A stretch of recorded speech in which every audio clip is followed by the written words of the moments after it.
Good to meet you. Firstly, how's this week been, what with all the noise off the pitch at the moment regarding sendings off, charges, you name it? Oh yeah, we've just focused on ourselves really. It's been a good week of training so far. We're back at home now, and it didn't go too well for us last time, so we're just looking forward now to getting back at home playing and hopefully get that first win under our belt. We'll get on to the on-field, the results and the performances shortly, but in terms of the head-to-head contact stuff with New Brown sending off, the captains have got a meeting with the RFL later today. What have you as a squad asked Danny Houghton to put forward with regards to that? Oh, it's clarity that everyone wants, and consistency in decisions. There's been decisions all over the park where what maybe should have been a ban wasn't, and what you feel shouldn't have been a ban was. Like New's red card on Friday. I think everyone felt hard done by then and felt like it shouldn't have been a red card, and it did, and ultimately, I'm not going to say it cost us the game, but it was a big factor towards us losing the game. We in the end we were out of steam, so having that 30 men on pitch at the time could have helped us go a long way.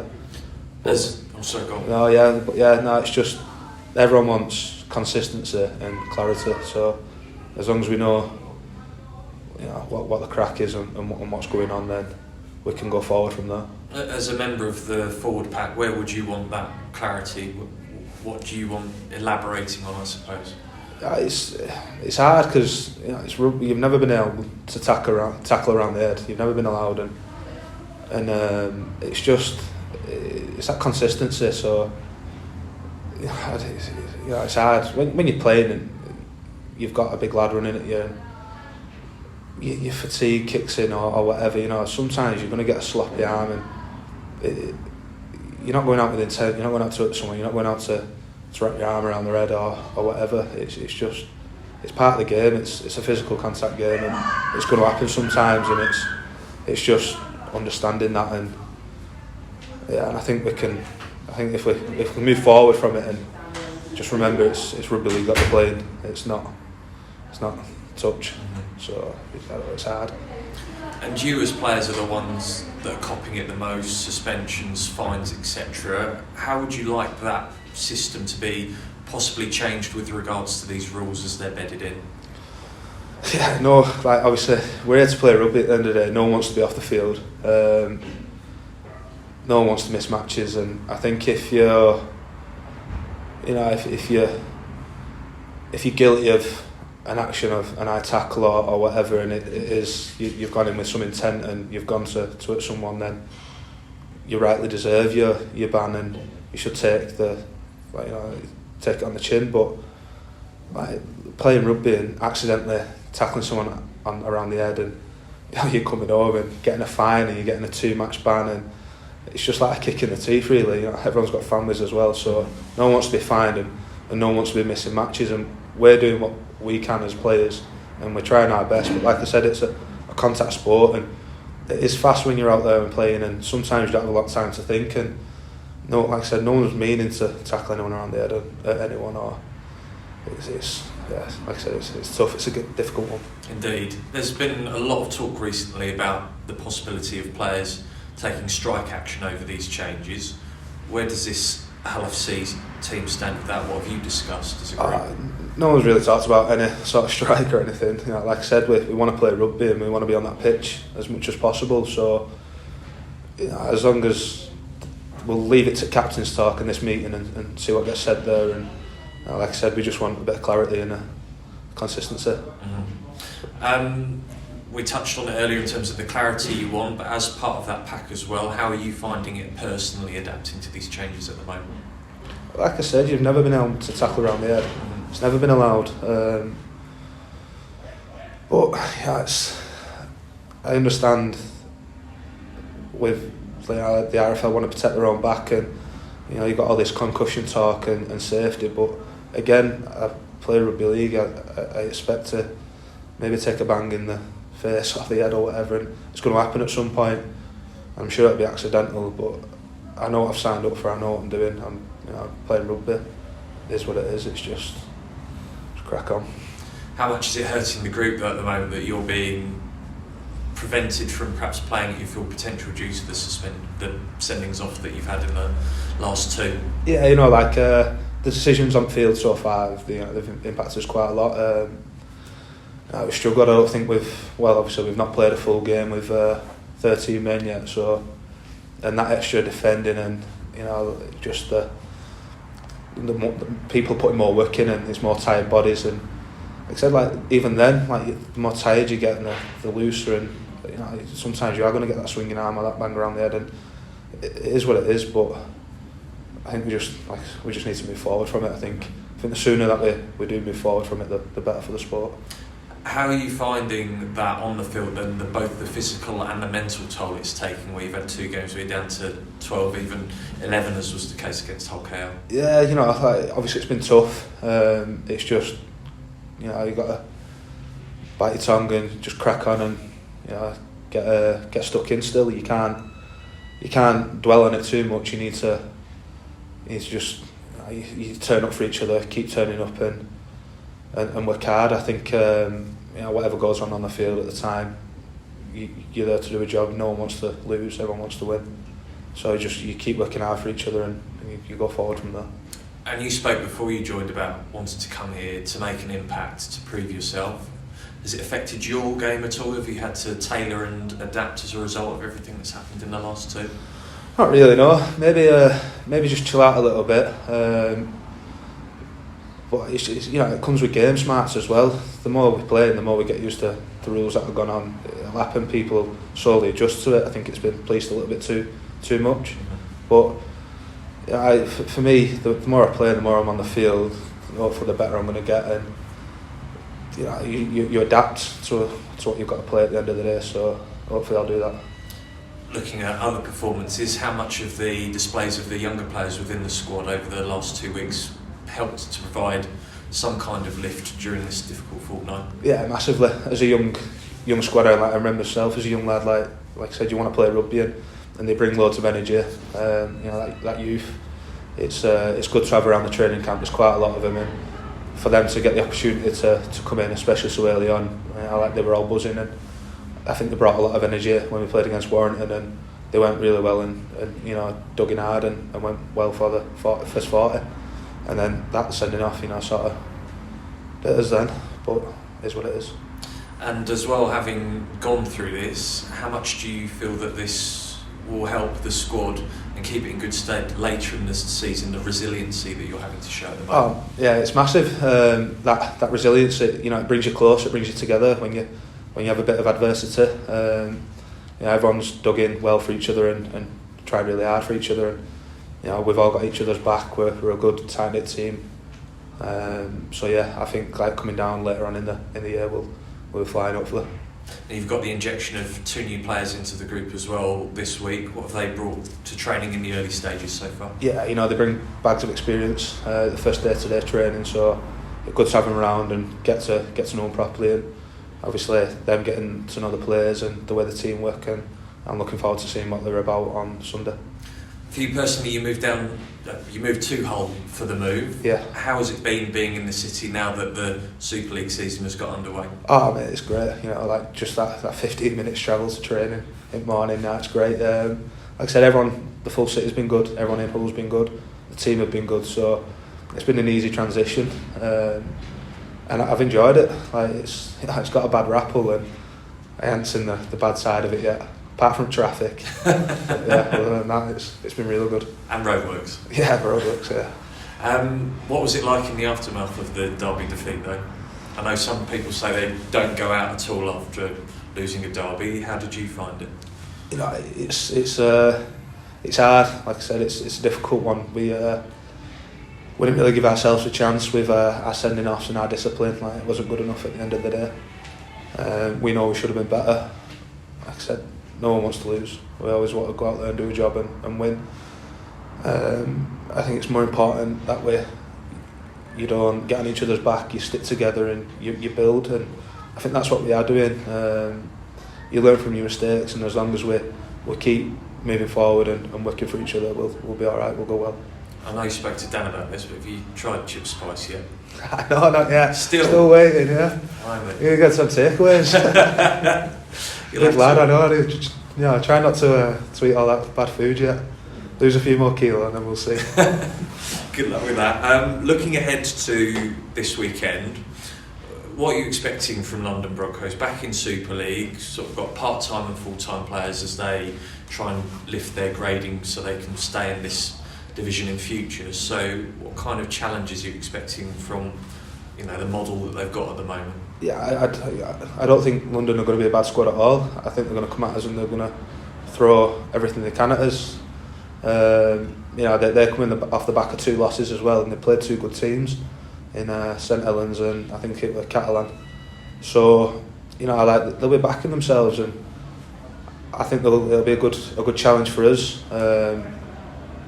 And I think as long as we turn up for each other, like I said, we'll hopefully get that job done. It's good to be at home and hopefully get to winning ways in front of all the fans and back at the stadium and make it a bit of a fortress now. How do you try and maintain motivation as a player across the season when you know that the grading system means that you can't go down and there's another team in Broncos that are almost certainly going to be relegated? How do you approach that in terms of making sure that you remain motivated throughout camp? I think as a professional athlete, it's you're always motivated to win. No one wants to lose, do they? I don't know. I don't know. On the flip, how do you avoid complacency then when you look at it from that perspective? Each week, obviously rugby, it's not a perfect game, so things are always going to go wrong. And if I did something wrong this week, I'm biting at the chance to go out there next week and put what I've done right. I think we're always challenging each other. Like I said, we've got a big squad, a lot of youth in it, and they are challenging the first team players. They train hard, they offer a lot of energy, and I think they keep on their toes. And like I said, we are competitive. We're athletes. We want to win and we want to do a job. We don't want to go out there and embarrass ourselves in front of the fans and our families. And you play for your family as well. You don't just play for myself, my family, and my team. So I don't think complacency is the problem. It's just getting out and performing and doing a good job. Indeed. Finally from me, some people will look at the opposition and think this is the perfect opportunity to get on track this season, but how much do you have to avoid it being a possible banana skin as well? Yeah, it's not underestimating London. Like I said, they're gonna come out here and they're gonna believe they can do a job, and they're not going to be a bad side. Ultimately, they're in the Super League at the end of the day. They've not fluked the way here. They've played really well at back end at Championship last year. They've signed a few decent people over the off season, and they're going to come out here and try and roll us over, get their first win as well. So I think it's just important that we focus on ourselves, focus on what we know we need to do well, and take that into Sunday. Thanks for your time, Jack. Yeah, no problem. No worries, mate. Alright, Jack. How are we now? Going back to the stuff around with head-high tackles and obviously what players are getting frustrated with, you've already said that you're going to cop a high shot, but is it when you're getting accidental head clashes, is that where the frustration as players come from? Because if you're off your feet and you hit someone high, you can probably accept a card for that, but if it's accidental and you're completely, nothing to do with that tackle and you're getting sent off, that's where the frustration is coming, as far as I'm led to believe. Well, yeah, there was a lot of frustration in that the news. It's going to happen. It's a contact sport. There's big bodies flying around everywhere, and everyone's different size, aren't they? And at some point it will happen. It's understanding the difference between accidental and forceful, going in with intent, and I think that's where we're looking for that clarity and that consistency as well. Was there much clarity and meetings given to you as players from the RFL, in pre-season, the off-season, about what was going to happen this year? Not really, no. We understood there was rule changes, and we understand that you can't tackle around the head, which we've always known. You've never been able to do it. I just think the way it's been dealt with has not been great, but I think moving forward, hopefully as the season goes on, that'll get better and the sport will be better for it. So is it a little bit of trial and error, so to speak? Obviously the players maybe need to tighten up a little bit, but the RFL need to realise, like you say, what is accidental and what is forceful. Yeah, I think so. Yeah, nothing's going to be perfect first time round, and when they changed the rules, obviously there was always going to be a lot of cards, I think, or a lot of penalties, and that's exactly what's happened. It's, like I said, hopefully the only way we can move forward is that clarity and understanding and people on board with what the rules are, and just, yeah.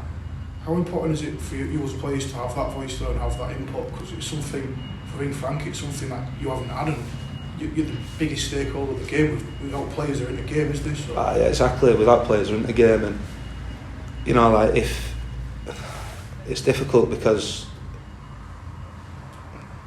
you know, it's not just ruining the game for the fans. It's ourselves, and you know, we enjoy playing it. And you get a bloke who's been doing the same thing for 10, 15 years, and then all of a sudden you're asking him to change what he does, and you're expecting it overnight, and that doesn't happen. I think it's important that everyone's on the same page, and going forward, like I said, hopefully it improves the game, it doesn't make it worse. I mean, if you're looking at round 1 to round 2, there was clearly an involvement, if you like, with Hull FC, because there was no foul play, was there? There was an accidental head clash and some charges that got, you know, grade A, grade B, but there's nothing sinister there, was there? So it shows that there has been progress from Hull FC collectively as a squad, even in 1 week. So if you can do that in 1 week, it just shows what you can do in a month, and 6 months, and a year. Yeah, you can say that, but then you can also say, did the ref miss a lot as well? You know, you don't know, do you? So you had the penalty try, and then vice versa with ourselves, but that's where you just want that consistency. It is what it is. They're the ones making the decisions, and like I said, I just want to play rugby. I just don't want those decisions to impact my ability to play rugby and play it well. It's hard. It's hard. Obviously last week it took a lot of, well, John Wilkin nailed it at half time. We should have been talking about a young Hull FC side going to Warrington against the odds, where everyone thinking they were going to get stuffed and putting up a good fight, and yet we ended up talking about what we're talking about now. So as players, just share that frustration, because, you know, at the end of the day you put your bodies online every single week, and we should be talking about you. Yeah, you know, I don't, you know, we don't. Yeah, like we don't want the negative things in the sport to dictate, you know, how the game's been and like dictate what's going on. And you know, like that new one, it blew up, didn't it? It took over the rugby community, and it's bad for the sport. Like, no one wants that. You know, you're going to lose fans, or you might even lose players. Like, they've had enough, and you don't want that. You want, you know, we're supposed to be growing the sport, and we've got all this coverage now, and we should be improving, and we shouldn't be taking a backward step. We should be going forward. So it's difficult, but it's tough, isn't it, when you've got that. It is, yeah. And speaking of tough, obviously, you know, you were starting middle and you had to go from, you know, playing 13 on 13 to 13 on 12 for 44 minutes of that game. So knowing that, how do you channel your energy and make sure, you know, you get your ABCs and your defensive patterns right, knowing that you've got a numerical disadvantage? It's always going to be hard. You just got to turn up for each other and work hard. You know, you try to use that man down to your advantage. It gives you that little bit extra energy. You know, you get to squeeze a little bit more out of everybody, and you just work harder for each other. And sometimes it can be harder going against 12 men than it can 13. Just because the amount of energy that everyone brings, and they turn up for each other and they work so hard. But you know, and I think everyone did that on Friday. Everyone turned up for each other and worked hard, and everyone tried their hardest. And you know, credit to all the young lads who did step up as well. Again, it just wasn't our day, you know, with the last steam towards the back end and the game run away. But that's rugby at the end of the day. We just need to learn from what's going on and go forward, hopefully be better. Has it brought you tighter? Because obviously I spoke to you pre-season, you spoke about, you know, the unity within the group, but the first 2 weeks of the season there's been a lot of adversity, haven't they? And you know, you can take that one way, can't you? You can either mope around, or you can get together as a unit and get even tighter. So has that been the case over the first 2 weeks of the year? Yeah, definitely. It's important that you do stay close together, and when you do face adversity, you know, you've got each other's back and you work for each other, and I think that's how you get through things. And I think that's what we have done. We are a tight-knit group, and everyone's close together, and everyone gets on well. You know, the two new lads are fitting well today, and hopefully it shows. You know, we are building, it's not gone our way the past 2 weeks, but hopefully moving forward it is a long season and people will start to see, you know, the FC team that we can beat. Also yourself, you come off the bench, you one game started another. Obviously getting pre-season, you're supposed to be real happy with how you're going, so I guess that's still the same thing. Yeah, I'm just happy to play rugby. Yeah, I can't say it enough, that's what we're all here to do, play rugby. No one's here to mess around or have a laugh or a crack or whatever, it's just here to play rugby, and I'm getting that opportunity to do that, and you know, I'm playing more minutes than what I'm used to at the minute, and hopefully the more I play, the better and the fitter I'm going to be, and you know, we'll take that in. Like, it's a long season, so I'm just buzzing, happy to play rugby, that's all. So, cheers, Jack. No worries, mate. Hey Jack, just going back to 2019, obviously you blasted onto the scene at Saints, you started the season at Leigh, moved on to Saints and played in 28 consecutive games, including the Grand Final and Challenge Cup that season. What was it? That was fundamentally the start of St Helens' supremacy for the next few years. What was it like to be part of that team? Oh yeah, fantastic. You know, you had a great bunch of lads, and you know, a lot of them are still there. It was great because you had all those leaders, like especially like Roby about, and it's, you know, when you're winning, it's always great. It's always going to be good. It's when you're losing and going through a tough time like we are now, that is when like your true colours show. And you know, I think like obviously we've shown that adversity, and we've got each other's back here, and I think like I said, in the future now, in the games coming, you'll see a different FC and going forward.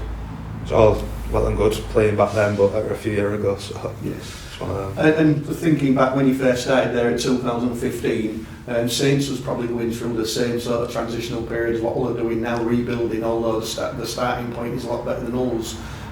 What experience can you bring, and advice you can give to any of the players, or even to Tony if needed? Yeah, you know, like obviously I played in a great team, and I've had a great opportunity and with St Helens, and been around some great players. You've got Al Walmsley, and even back then Luke Thompson, he was, you know, regarded as one of the best props in the world at one point. I've been fortunate enough to be around all them, and it's, you know, the young lads, just giving them advice, letting them know what's worked for me and what hasn't, and it's just hopefully if I can make someone better, then I've done my job, I think. Brilliant. And lastly from me, Jack, just a thing about the strengths of the team. Obviously we saw talk about adversity. What other strengths do you think you've seen as a newcomer to this Hull FC team, you see as a strength? What strengths in myself or the team? In the team, in the squad. You know, like you've got I think the youth's the biggest strength.